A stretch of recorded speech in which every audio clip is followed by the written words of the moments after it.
Hey y'all, it's Monty Posta, and I'm here on this beautiful Thursday with some love notes for your soul, okay?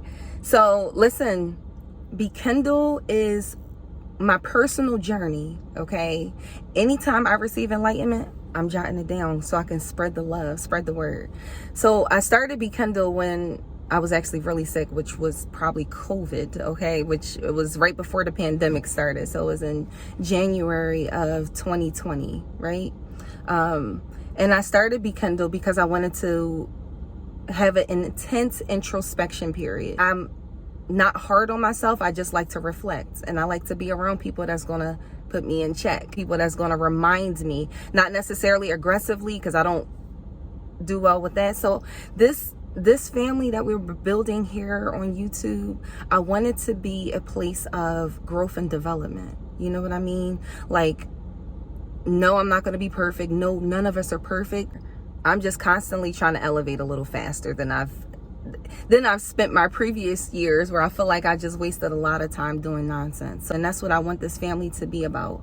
I want us to join an understanding of each other and figure out ways how to rock this boat. Okay, so perfection does not live here. Perfection does not live in anyone's world. And of course, nowadays with the the social media influence, where everything is crispy clean, it makes you think, or it makes some think, if you don't constantly remind yourself that everybody's living a perfect life. But that's not the reality. Everybody goes through struggles, and it would be inhumane to believe that anybody's living without struggles that they're dealing with daily. Everybody has struggles. Everybody's dealing with different things, right? So you have to understand that where you are is perfect. It's the perfect start. You don't need to be living like the next person. You don't need to be living like anybody you see other than you. God created you with your flaws unique. Okay? He made you just the way you are, and it does not require calling on the Most High, calling on Allah does not mean that you need to be in a place of righteousness. Because when you're in the wilderness, when it's just you and him, when you've exhausted all your options, when you feel like you're alone, isn't it the best time to call on God? I mean, who else would you call on? You know that the life you're living, right? Listen, when I was drawing and being a strange human being, okay, when I wasn't living my best life, because now I am, alhamdulillah, and I pray that God continues to enlighten me.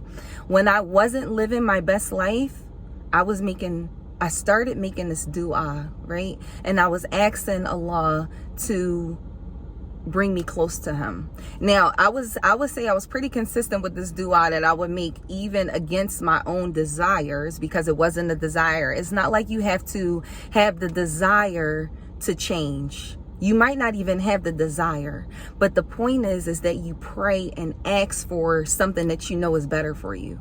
You don't just sit there in stuckliness. I made that up. And so what? We got our own language right here.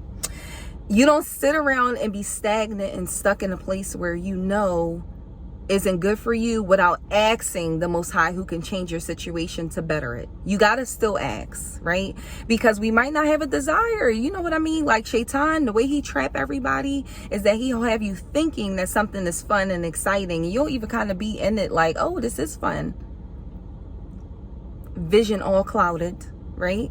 But if you pray against that and pray for what you know is better for you, then it'll come into fruition.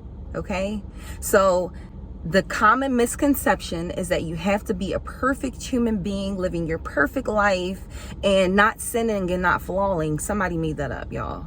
Somebody made that up. And the people that walk around pointing, okay, accusing, gossiping, I'm letting you know, these people are ill.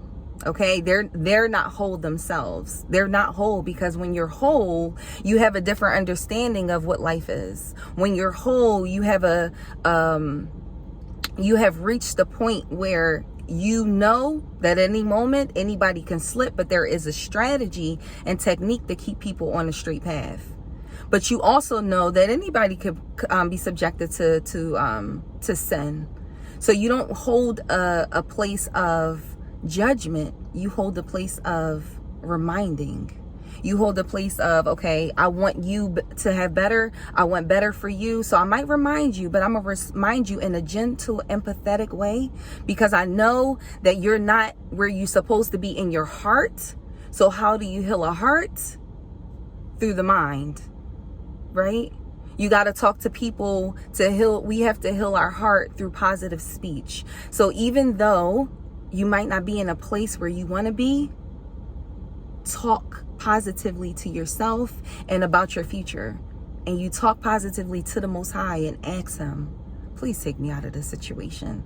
Please help me. I don't want to be here. I don't want to be here.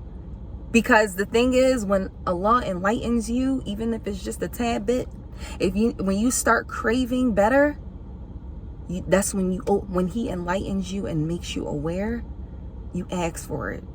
That's Him calling you. He wants the best for us. It's not like He doesn't want. He wants the best for us. He wants us near Him.